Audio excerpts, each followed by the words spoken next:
Bonjour et bienvenue dans mon 14e épisode de La Joie de la semaine. Comme toujours, encore une fois, vous me retrouvez dans vos oreilles pour un nouvel épisode.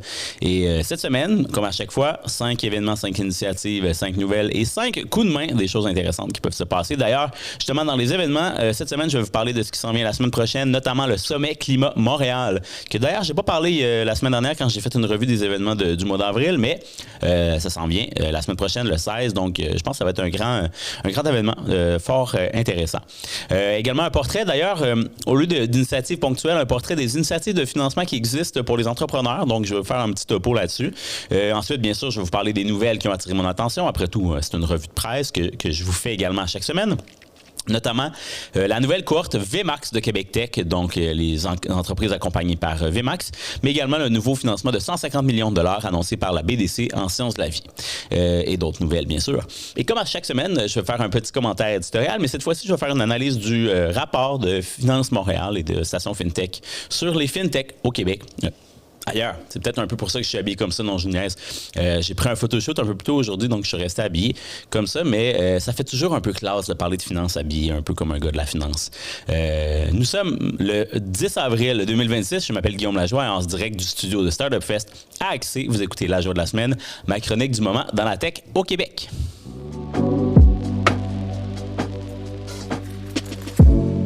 On va commencer donc justement par les événements et petit rappel comme à chaque fois, amicalement, vous pouvez m'écrire à nouvelle@lajoiedelasemaine.com, affiché juste ici si vous écoutez sur YouTube, pour m'envoyer des initiatives, des nouvelles, des événements, des choses à laquelle vous voudriez que je parle à notre audience qui, malgré tout, ramène toujours à peu près entre 50, 60, 70 personnes, tout dépendant des épisodes. Donc, merci d'ailleurs de m'écouter. C'est toujours un grand plaisir de faire des choses pour que les gens apprécient.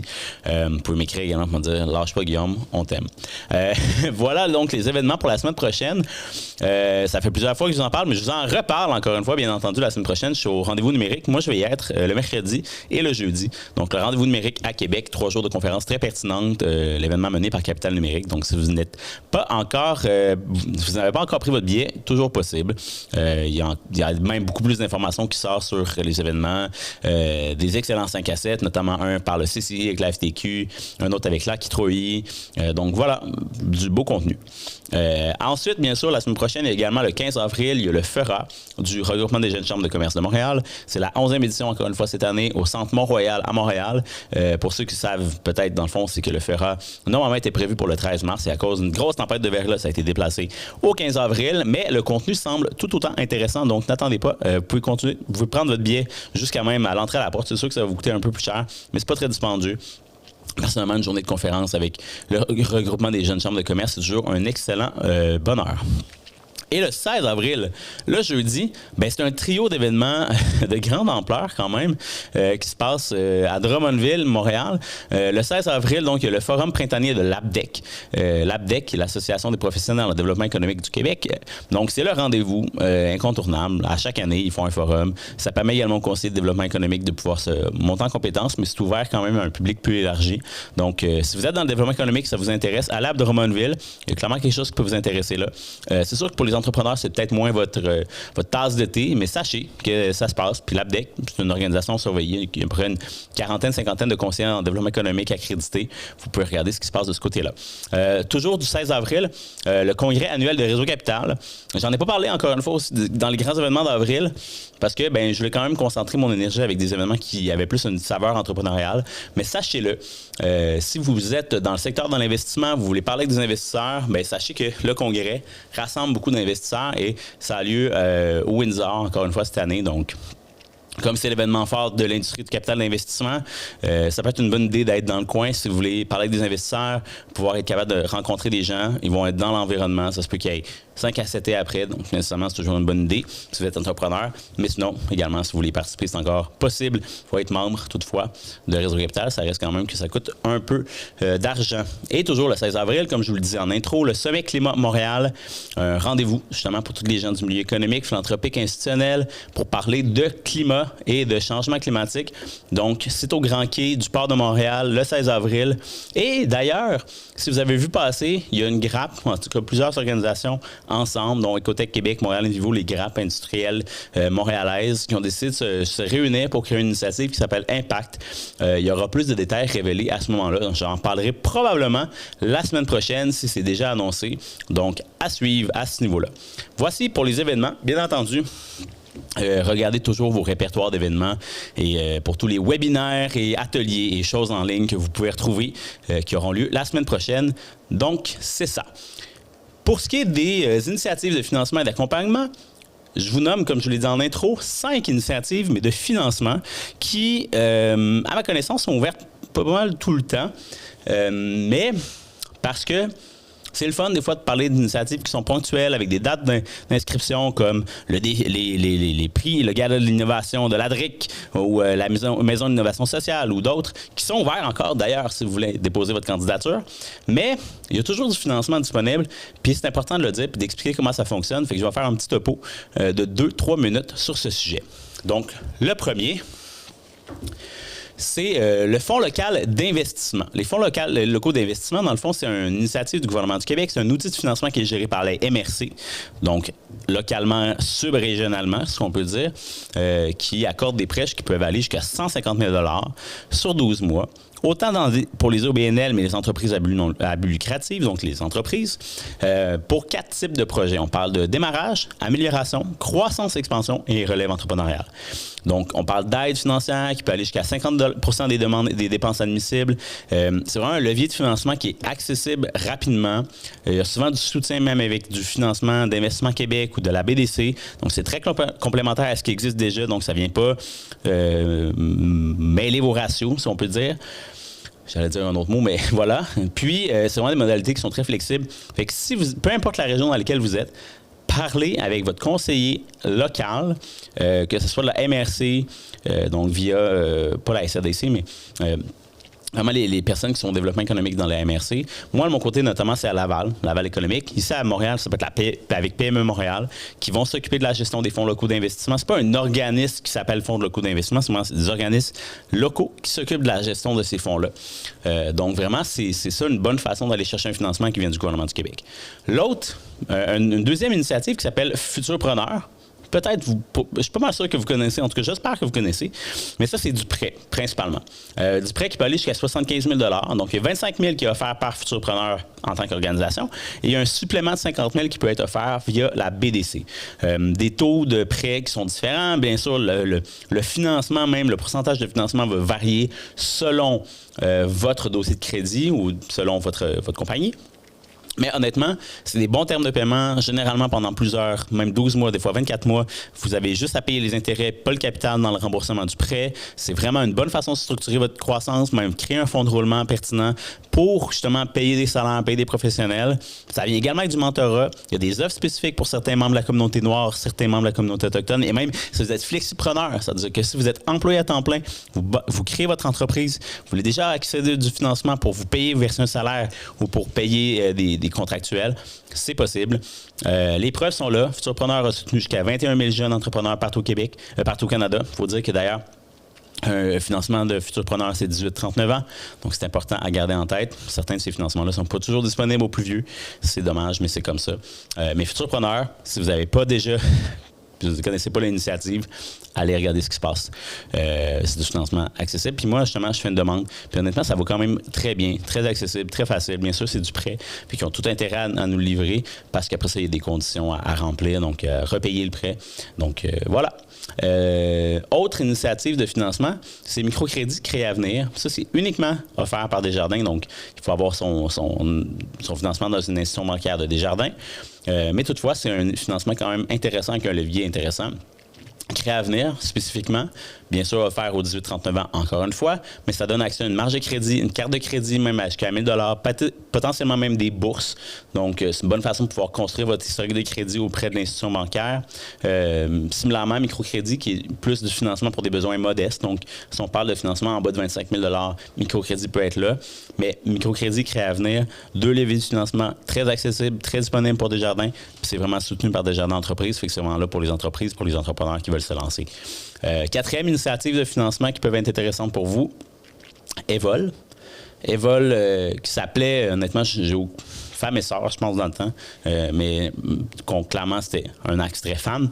Mais là, maintenant, Evol, c'est du financement qui est plus spécifique. On parle de financement d'impact. Donc, c'est vraiment des entreprises qui ont à cœur un des 17 objectifs du développement durable de l'ONU. Et également, il doit y avoir au moins 25 %, donc au moins une personne qui appartient à une communauté qui est trop peu représentée dans l'entrepreneuriat. Donc, femmes, autochtones, minorités, personnes immigrantes, personnes même avec un handicap, que ça peut être justement handicap physique, mental. Evol, beau financement. Puis c'est conjugué aussi avec un accompagnement personnalisé, des services complémentaires. C'est vraiment l'objectif d'être capable de pouvoir vraiment soutenir des entrepreneurs qui ont des défis spécifiques ou justement des barrières systémiques. Donc, honnêtement, si vous ne connaissez pas Evol et vous appartenez à certains de ces groupes, ça vaut la peine d'aller regarder de ce côté-là. Et je vous dirais même plus largement, il y a plein de différentes ressources, d'outils, de répertoire qui existe pour avoir tout ça. T'sais, moi, quand j'étais à Main, on avait un répertoire, un portail qui listait tout ça. C'est une des choses que vous pouvez faire également. Mais au-delà de demander à Claude ou un outil de ChatGPT, ou même, il y a Hello Darwin qui est bon aussi pour trouver du financement, des subventions. Il y a un outil qui s'appelle l'outil de recherche d'aide aux entreprises du gouvernement fédéral, qui est vraiment là pour vous aider à vous aiguiller en fonction de quel type d'entreprise que vous êtes, qu'est-ce que vous recherchez, c'est quoi votre taille d'entreprise, votre secteur d'activité, votre province. Puis également trouver des programmes ouverts ou pas, selon votre besoin, pour être capable de déposer une candidature même rapidement.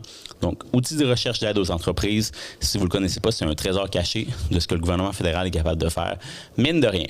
Donc voilà, 5 initiatives de financement que vous ne connaissez peut-être pas ou que vous connaissez, mais dans tous les cas, c'est bon levier pour être capable d'aller plus loin dans votre business. La semaine prochaine, je vais probablement vous parler de d'autres leviers de financement. S'il y a d'autres opportunités qui s'ouvrent, je vais les regarder, mais tenez-moi à l'affût. Puis bien sûr, vous pouvez toujours m'écrire à lajoiedelaSemaine.com si vous voulez que je parle d'initiatives que je n'aurais pas trouvées et que vous voudriez partager avec d'autres.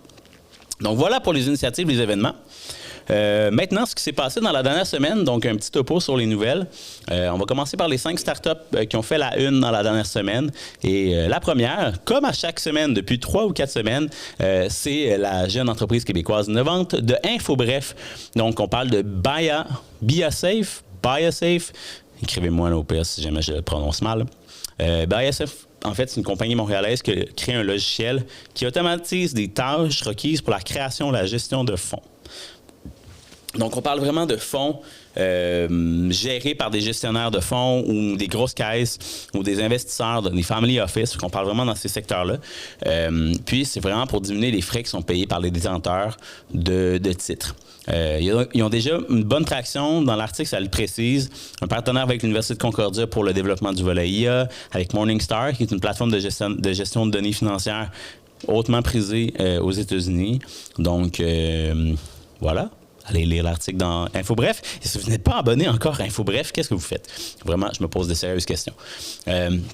Deuxième nouvelle de start-up, j'en ai parlé en introduction, c'est justement les nouvelles sur Stade VMAX de Québec Tech. Donc, c'est une nouvelle sélection d'entreprises qui sont accompagnées par Québec Tech. D'ailleurs, la première cohorte, si je ne me trompe pas, de Stade VMAX, 9 entreprises qui vont être capables d'aller plus loin dans leur croissance accélérée. Fait que l'objectif, c'est d'aller en hyper-croissance quasiment. Avec ce stade-là, c'est des entreprises qui sont justement entre 2,5 et 11,5 millions ou 2,5 et 15 millions de revenus. Ça vient avec du financement du MIE. Moi, j'ai entendu dire 150 000 $.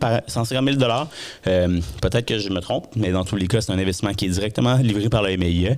Un accompagnement stratégique en vente en marketing, un accès à des réseaux d'experts internationaux. Je vous les nomme en vrac. Vous irez lire un peu plus sur les compagnies, mais le communiqué de presse est accessible également. C'est Clinia, Eli Health, Egeria, Gaia, Go Materials, Maxa, Mecademic, Mecasys et Unito.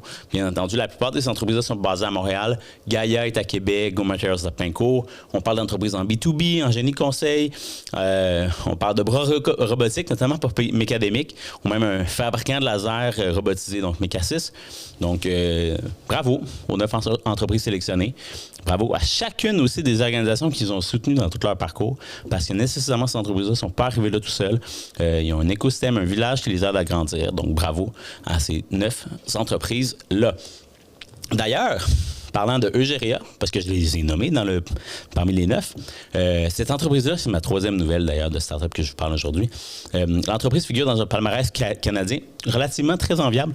Je dirais, c'est l'édition du Globe and Mail qui s'appelle Top Growing Women-Led Companies. Donc, c'est vraiment un classement d'entreprises qui ont une forte croissance menées par des femmes entrepreneurs. Donc, bravo. Et Egeria se classe dans le top 10, notamment avec les meilleures années de croissance dans les 3 dernières années. Donc, honnêtement, on peut applaudir Egeria. C'est vraiment une compagnie qui va très bien avec un B2B, avec des solutions en gériatrie. Pour vrai, si vous ne connaissez pas l'entreprise, ça vaut vraiment la peine de regarder ça. Parlant d'entreprise qui vaut la peine de connaître, je vais vous parler de la PME Inspiration de cette semaine dans la presse. Personnellement, je suis fan de course, fait que cette entreprise-là m'a clairement parlé. Donc, c'est une compagnie qui s'appelle Norda. Norda fait des chaussures vraiment hyper durable, capable de résister même 1000 km et plus de courses. On le voit en ce moment, là, c'est utilisé à beaucoup de coureurs qui font du ultra trail, donc des 5 km et plus. C'est vraiment comme, moi j'en vois plein de gens que je suis qui font de la course, puis je vois passer là, ces souliers-là comme étant vraiment comme le meilleur soulier pour faire de la course de longue traîne. Donc, dans le portrait de la presse, ça explique notamment qu'ils sont justement rendus à 50 millions de chiffre d'affaires après 5 ans d'opération. Donc, c'est vraiment un beau succès. Et moi, ce que j'aime le plus encore dans l'article, c'est qu'il explique qu'une grosse partie de leur succès vient de la communauté des coureurs. Qu'entre eux, ils se partagent c'est quoi les meilleurs outils, le meilleur gear. Puis, il y en a beaucoup qui le parlent de Norda. Fait que nécessairement, ça crée un hype. Les gens vont acheter le soulier grâce à ça. Donc, bravo. Belle compagnie québécoise qui est bien mise de l'avant dans la presse. Et dernière nouvelle de start-up, Gridbank. Gridbank, en fait, on fait une levée de ronde de financement de 6 millions de dollars en seed récemment menée par Stand Up Ventures avec d'autres, mais également avec la participation de QC Capital et d'Ange Québec. La compagnie est déjà profitable parce qu'elle fait déjà des revenus, donc déjà en partant, bravo. Donc, c'est cool.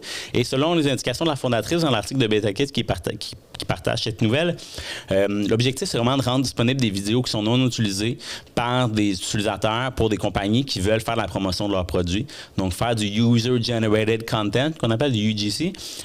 Puis, également, utiliser des vidéos qui sont des fois comme un peu brouillon, un peu laides, mais qui finalement, qui quand même sont très authentiques. Donc, les gens peuvent livrer leurs vidéos qui seront jamais publiées sur leur réseau pour que ça soit utilisé pour des fins commerciales. Donc, vraiment, belle solution quand même. Moi, j'applaudis. Dans le marketing, ça peut être cool. Donc voilà les 5 nouvelles de start-up de la semaine. Et pour terminer, les 5 coups de main de la semaine. Commençons par la nouvelle que j'ai dit en introduction, le 150 millions de la BDC pour un fonds de capital de risque en amorçage et en série A pour des produits thérapeutiques et des technologies médicales. Donc, ça tombe bien, c'est annoncé alors que justement PLS, première ligne en santé, a lieu. Pas de lien clairement, mais honnêtement, ça va faire un peu de bruit. L'objectif de ce fonds-là, c'est de faire 10 à 15 chèques de 1 à 3 millions pour le seed ou de 5 à 8 millions en série A. Fait que vraiment, une belle capacité de soutenir cet écosystème-là en sciences de la vie. 2 secteurs notamment qui relèvent quand même de tout ce qui est biotech, vaccins, dispositifs médicaux. Puis le leader, l'associé directeur de ce fonds-là, c'est Parimal Natwani, qui était anciennement au Toronto Innovation Acceleration Partners à Toronto. Donc, Parimal va soutenir, va être associé directeur. Donc, à suivre et à lire dans BetaKit. Je partagerai l'article dans l'infolette lundi. Deuxième nouvelle de coup de main. Coup de main, mais en même temps aussi un bon rappel, c'est la FCEI. Si vous connaissez la Fédération canadienne de l'entreprise indépendante, ont réalisé une étude sur justement l'état des PME au Québec. Et je vous dirais que c'est assez glauque. C'est-à-dire que... bien sûr, on l'entend, là, il y a des défis au niveau du reprenariat, l'entrepreneur, on a l'impression que ça ne se lance pas beaucoup, mais des fois, c'est difficile, on pense que c'est juste du qualitatif, on entend des choses, on pense, est-ce que c'est réel? Mais dans le fond, oui. Selon l'étude en question, il y a certains signaux qui démontrent que finalement, il y a un dynamisme qui est moins fort au niveau de la création d'entreprise. L'écart entre 2023 et 2025 est plus faible que la moyenne canadienne. Donc, la création d'entreprises, il y a 2 %. En fond, c'est 1,3 % de création entre les 2 années, alors que dans le reste du Canada, c'est 1,7 %. Donc, on voit clairement qu'il y a une diminution. Mais également, le nombre de travailleurs autonomes a diminué de 5 % au cours des 10 dernières années. Fait que même les solopreneurs, il y en a de moins en moins. Ce qui me surprend, parce que moi, j'aurais comme l'impression que peut-être que oui, des entreprises à gros déploiement, il y en a un peu moins, mais des solopreneurs, il y en a plus. Clairement, c'est pas le cas. Fait que c'est surprenant. Je pense qu'on crée... C'est drôle, je voyais ça sur LinkedIn récemment. On crée une espèce de culture de l'emploi des gens qui deviennent des salariés, mais on motive très peu les gens à se lancer en business. Donc, c'est bien dommage. Troisième coup de main. La semaine dernière, je vous ai parlé beaucoup du conseil d'innovation avec l'événement Pivot, mais le conseil d'innovation a quand même fait quelque chose d'intéressant. Ils ont fait un rapport d'impact sur leurs 5 ans d'existence. Ça mérite d'être lu. Ça mérite aussi des éclaircissements. Parce que ça permet de remettre en perspective l'action que le conseil d'innovation a fait dans les 5 dernières années, qui n'est pas négligeable quand même. Après, les constats sont là. L'innovation est peut-être pas aussi forte, mais ça reste qu'ils ont fait des efforts, ils ont été présents, ils ont fait des belles choses. Puis les 4 axes d'action qui sont mentionnés dans le rapport le précisent. Ils ont essayé de comprendre les enjeux avec des analyses sectorielles, des analyses régionales. Donc, ils ont fait énormément de contenu par rapport à ça. Ils ont conseillé le gouvernement du Québec, notamment avec la réforme de la SQRI 2, avec le rapport prêt pour l'IA, la mise en place du CRIC, le nouveau crédit d'impôt, l'innovation, commercialisation. Donc, c'est super. Ils ont également propulsé, c'est-à-dire qu'ils ont à peu près 760 conseillers attestés dans le réseau des conseillers d'innovation qui sont là pour prendre des demandes d'aiguillage. Après, il y a eu 2600 demandes d'aiguillage, fait un ratio de 1 sur 4,5 à peu près. Pas malade. Ça veut dire que, tu sais, est-ce que c'est tout dans une année, ces 700 conseillers-là ont fait peut-être plus que ça? J'espère que des demandes d'aiguillage qui sont venues directement au conseil. Est-ce qu'il y a trop de conseillers? On parlait tantôt de développement économique, là, sont 42 à travers le Québec. Là, il y a 765 conseillers à travers le Québec. Peut-être que c'est un peu too much. Mais bon, ça, c'est mon opinion. Puis la plupart des demandes d'aiguillage sont justement pour des PME, c'est une bonne chose.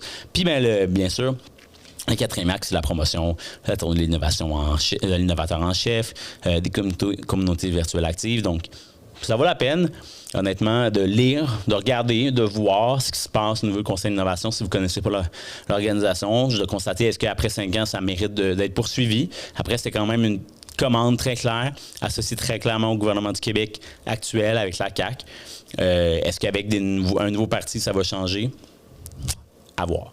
Bien sûr, Anne Nguyen est rendue au Parti québécois. Si le Parti québécois est élu, probablement qu'elle va vouloir garder le conseil en place. Tout ça est possible. 4e coup de main, Technocompétences, vous ne connaissez pas le CSMO. Actuellement, est en recherche de membres du conseil d'administration. Si ça vous intéresse, voilà, je vous en parle. J'aime beaucoup ce que Technocompétences font. Ils ont une belle ligne de com. J'adore ce qu'ils font. Donc, si vous êtes intéressé à représenter le CA, ils cherchent des gens dans des secteurs comme la télécommunication, les jeux vidéo, les données, les systèmes informatiques avec des compétences en finance, gouvernance, CRHA, innovation, bref. Vous savez très bien c'est quoi aller sur un conseil d'administration. Donc, ça vous tente. Il y a des places ouvertes. Et pour terminer, la 5e nouvelle, intéressante d'ailleurs, justement, qui va faire un bon lien avec le commentaire, c'est la RBC, la Banque royale du Canada, RBC, veut aider vraiment les entreprises à croître. Et dans son assemblée générale, le PDG, David McKay, a annoncé que justement, il voudrait investir 1 milliard de dollars pour qu'il y ait un fonds de croissance pour aider les entreprises dans leurs enjeux de croissance. Bonne chose, alors que justement, depuis 2 mois maintenant, et même plus, il y a la conversation sur le 750 millions de dollars du Canada. Est-ce qu'il va aller dans les entreprises qui sont en early stage ou en growth stage? Clairement, il y a des banques qui se positionnent en disant, regarde, nous, on va aider les entreprises qui vont en croissance. On va trouver du financement pour les aider. Donc, tant mieux, hein? Pourquoi pas? Et donc, voilà les 5 coups de main que j'ai décelés à travers ma lecture des différentes nouvelles au cours de la semaine. Une courte semaine, d'ailleurs, je ne sais pas pour vous, mais un retour de congé férié, des fois, ça peut être un petit peu plus difficile. Mais je suis au rendez-vous, je suis avec vous et je vous parle de mon commentaire de la semaine. Mon commentaire, c'est sur, justement, le rapport de FinTech de Finance Montréal sur la FinTech au Québec. Solide rapport, d'ailleurs, by the way. Si vous connaissez les gens qui travaillent à Finance Montréal, je pense qu'ils font un travail exceptionnel, qui essaie de justement démontrer qu'il y a une traction au niveau de la FinTech au Québec. Ce qui est un défi quand même, parce que la FinTech, c'est très souvent associé à Toronto, très souvent associé à d'autres hubs financiers comme New York, Toronto, Londres. Mais Montréal, il y a des choses cool qui se passent. Puis, justement, le rapport le démontre très bien. 294 FinTech au Québec qui sont actives. Donc, on parle d'une croissance régulière depuis qu'il y a eu 50 entreprises en 2010 dans le secteur, jusqu'à 294. Même l'année dernière, il y en avait 278. Donc, on voit une création quand même d'entreprises beaucoup plus haute que ce qu'on parlait tout à l'heure d'une création d'entreprise de 1,3 %. On parle plus d'une création d'entreprise de plus, genre 10 à peu près %. Donc, ça, c'est cool. D'ailleurs, 25% des fintechs qui sont là-dedans ont été créés dans les 5 dernières années. Donc, on voit vraiment une accélération dans le secteur. Aussi dans des secteurs très spécifiques, là, on élargit quand même la bulle de ce qu'on considère une entreprise fintech quand on inclut l'IA, la cybersécurité, la gestion des données. Dans le rapport, c'est sûr qu'on élargit quand même beaucoup le spectre, mais ça touche tout quand même beaucoup à la gestion des finances. Que ce soit la technologie finance ou comptabilité ou soutien en solutions de paiement notamment, qu'on est très fort d'ailleurs à Montréal. Juste à nommer Nuvei, Lightspeed, qui sont 2 grosses compagnies canadiennes enregistrées en bourse, justement, qui sont dans le secteur du paiement, sans compter les autres, Payfacto, etc. Donc, on a des belles solutions ici. Notamment aussi Novisto, si vous connaissez, qui font de la gestion des données extra-financières. Il y a des grosses compagnies notamment qui ont fait des levées de rondes en 2025 comme Amelia, Optable, Flair, DEC. Donc, on parle de 14 rondes de financement en secteur, mais à peu près concentrées justement sur les transactions que je viens de vous nommer. Ça reste une concentration dans le growth stage, un petit peu moins dans le seed stage. C'est vraiment l'analyse qu'on en fait. Autre élément intéressant, moi je trouve, c'est que à l'échelle mondiale, c'est à peu près 95 000 emplois qui sont générés par des fintechs québécoises, qui sont quand même pas négligeable. Ça démontre aussi finalement un bon signal de maturité. Les entreprises sont devenues de plus en plus grosses, emploient de plus en plus de monde. Puis, ce que je trouve intéressant également, c'est que même si on est relativement discret sur la scène canadienne, on voit qu'on commence réellement à avoir un impact très fort. Justement, quand je dis dans le secteur du B2B, dans la solution de paiement, on est beaucoup plus fort que le reste du Canada. Mais ça reste qu'on est juste comme 6,7% de l'investissement en fintech qui est fait au Québec. Donc, c'est ça que je trouve qui est quand même assez paradoxal. C'est que même si on a des belles solutions, des belles innovations aussi, on ne recueille pas le même niveau de financement que des hubs comme Toronto ou même Vancouver qui détient quand même une bonne partie du pactole de l'investissement. Donc, voilà, c'est tout ce que j'aurais à dire honnêtement sur ce rapport-là. Très solide rapport. Ils font à chaque année, c'est avec des données très pertinentes, une analyse clairement du secteur, avec toutes les entreprises qui en font partie. Donc, allez lire ça, suivez-les. Puis ce qui se passe à la station FinTech, je peux vous dire, ça continue d'être très fort. Si vous n'êtes pas encore allé d'ailleurs, ça vaut la peine. Donc, voilà. C'est un peu tout ce que je voulais faire aujourd'hui avec vous. 14e épisode après tout. Donc, je ne sais pas si vous le sentez, mais il y a quand même une certaine aise qui s'installe. Je commence à être un petit peu plus habitué du format. Même d'ailleurs, tu sais, si vous avez des commentaires, des suggestions sur adapter mon format, même la longueur. J'essaie de garder ça quand même autour de 25 minutes, mais des fois, ben, il arrive ce qui arrive. C'est un peu plus long. Mais j'essaie de parler aussi des fois plus lentement, d'éclaircir un peu plus les dossiers, parce que, tu sais, vous le voyez aussi, ma newsletter que j'envoie chaque lundi, et fait que j'essaie d'être complémentaire dans ce que je livre dans le podcast. Donc, toujours disponible pour en parler. Écrivez-moi. Mais d'ici là, on se revoit la semaine prochaine.